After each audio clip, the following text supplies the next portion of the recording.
Welcome back to the beautiful city of Rimini, Italy, your host city for the Volleyball Nations League. We are back in action, and yesterday's action did not disappoint. We have some exciting highlights for you, some fun recaps. We're going to look ahead, but before we do all of that, I'd like to welcome in my guest on the show today. That is Key Michael. Key, welcome to the show. Hi, Salima. It's great to be here. I'm excited to be back in Italy. I'm excited to see high-level volleyball. I feel like it's been forever since we've been here in this position, and just glad to be back. It's been a long time, and for those of you that don't know, my partner, Key Michael, is a GB national team participant. She is a professional volleyball player.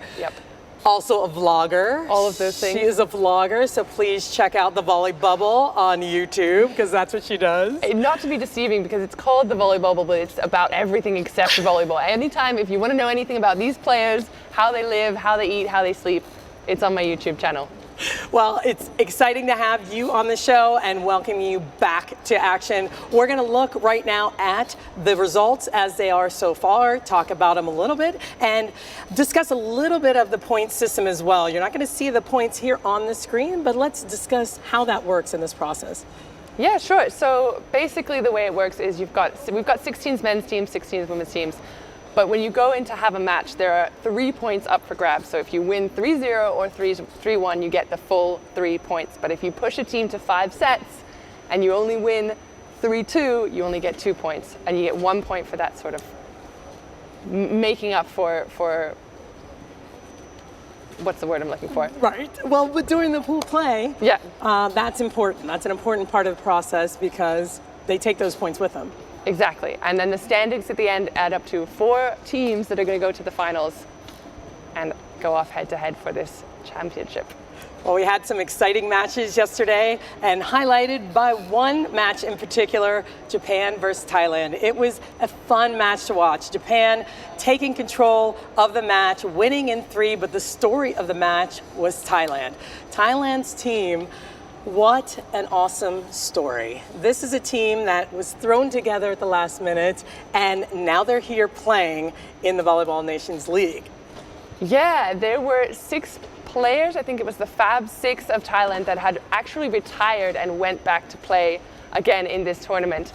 So you can see them playing on your screen, as some of them being Plumjit Thinkao, Otuma Sitadak, Vilavon Apinyapong, Hayafa Amporn, Tomkom Nutsara and Malika Kantong, the Fab 6 who had retired and come back to play in this match. And you can see how much fun they're having on court together. All smiles, all chemistry, because they know they're just here for one last hurrah. Well, that was the most fun thing to watch. And like you said, the setter-middle connection, there's so many connections that were had at the time in the past. They played together for so long. So even though they hadn't trained together, they hadn't even stepped on the court together apparently before they came here, they still had some of that chemistry, that connection, and it was just an awesome display of volleyball, and it's fun to watch them. So please follow the Thailand team and just watch the pure joy of this team play during the league. So the next match we're going to talk about, I thought we were fortunate enough to be on, was the Turkey-Serbia match.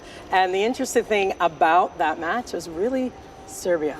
Serbia pushed Turkey to the brink, deuce game to finish the match.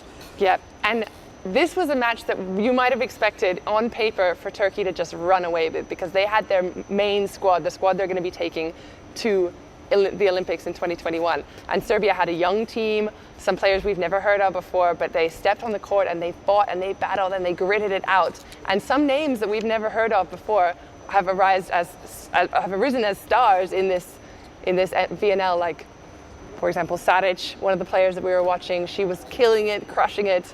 And it was exciting to see these young players. Yeah, and she's become one of our favorite players. It's hard not to watch her play and get excited, because her growth and just watching her even throughout the tournament in the last couple of matches has been, it's unbelievable. She is for sure a rising star. So we are going to look behind and look at the plays of the day from yesterday. There were some good ones, but we'll start off the bat, number 5, with Turkey versus Serbia. This was such a fun match to watch. Serbia battling with their young team, just going at it back and forth with Turkey. Turkey got themselves into some hot trouble, but it was at the end of the match, the finish coming through at the end, Turkey with the deuce point win. But I tell you, this Serbian team is a fun one to watch, and you're going to have to keep an eye on them in the future. Unbelievable rally.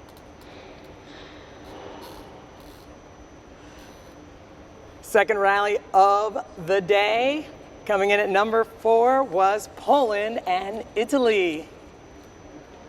Yeah, this was such a fun match to watch. I was actually in the hotel when this match came on TV because in Italy people love their volleyball. And it was so cool to see Italy fight back against Poland, this big squad. Italy sending some of their youngsters this VNL, but doing a great job pushing them to 5 sets. And coming in at number 3, China versus Korea. Another fun match. It ended fairly quickly, but Kim, that is a name that everyone recognizes. We're going to talk about her a little bit later, but a good rally with a huge monster swing at the end of it. And the next one on the list coming down is Brazil-Canada. Yeah, well, this was a great match because Canada came out firing and they were really hot and ready to go. And Brazil's obviously a scary team to go up against. And they took the first set, but they just couldn't keep the momentum going. And you can see this is exactly why they kept themselves in the first set. These kind of scrambles and plays and making Brazil work for every point. Look at this, nothing's dropping, scrambling at the net. And the fun thing about this match, other than that amazing dig, is the fact that Bree King is a friend of ours, you know her well, and Sheila on the other team, and they're actually really good friends, so it was fun to see that matchup. So we've got the last one. The number 1 rally of the day was our match of the day, the USA versus the Dominican, and this one lasted a lifetime. I couldn't even believe it when I watched it. This one is almost a minute long. So remember the history of these two teams. The last time the USA and and the Dominican played one another was in 2019 at the Norseca. Dominican won the match, and it was a battle. And I think the USA was ready. They were ready for them to bring their A game. Oh, they were. I remember we walked past them when they were coming out to get ready for this match. They looked calm. They looked naturally just ready to play their best game. And I was with them actually last week in California, and I spoke to some of them about getting ready for their 2021 Olympics, and this is exactly how they would have wanted to start the VNL, with this kind of enthusiasm, playing every single gritty moment to win that point. And those are your 5 plays of the day from yesterday, and we're going to now take a look ahead at our match of the day for tomorrow. This is going to be a good one, Key. I'm so excited. This is Korea versus Japan, and there is just so much history between these two teams. They played each other a million different times. They've had swings of success a long time ago. Between 2005 and 15, Japan had won 19 in a row at World Championships and international events, and then Korea started to come back, and now in the last 2 VNLs, Japan won 3-0 in 2018 and Korea won 3-0 in 2019. So this is a big matchup for both of them, and they are in the same pool with one another at the Olympics coming up here in Tokyo. So we're going to talk about them just a little bit. Yeah, we had a chance to watch Japan play a few nights ago, and they had an incredible lineup. We were expecting them to come out with, for example, one of their big players, Ishiyuki, but they didn't. They started with Karogo, who scored 13 points, Koga with 12 points, but the player of the match for me was Erika Araki, who is their captain and middle blocker. She had 14 points in that match versus Thailand, and she was the best blocker in 2008, has a bronze medal from London 2012.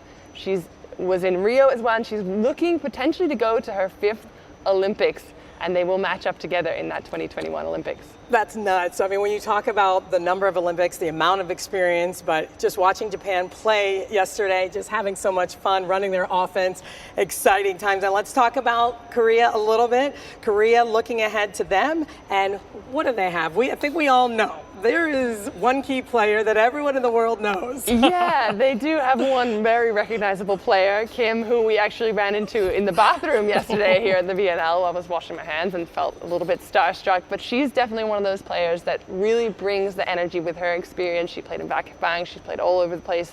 She's definitely one of those players that's going to bring Korea to challenge Japan in the next time they match up. Absolutely. And so let's think about this match and what they do well. Now, you've had the experience of playing against Japan. Talk about their offense a little bit.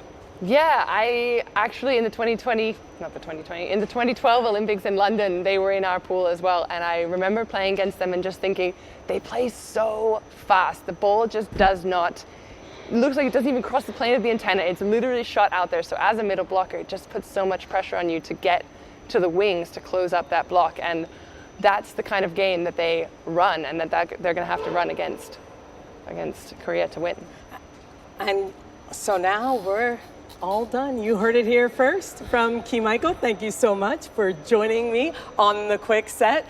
And we welcome you back tomorrow to watch again. Everyone, please, volleyballworld.com, volleyballworld.tv. Make sure you turn it on. Tell your friends. Follow on Instagram, Twitter, and all social media. That's where you can find all the highlights, all the player stories, everything VNL online. Thank you again for watching the quick set, and we'll see you tomorrow.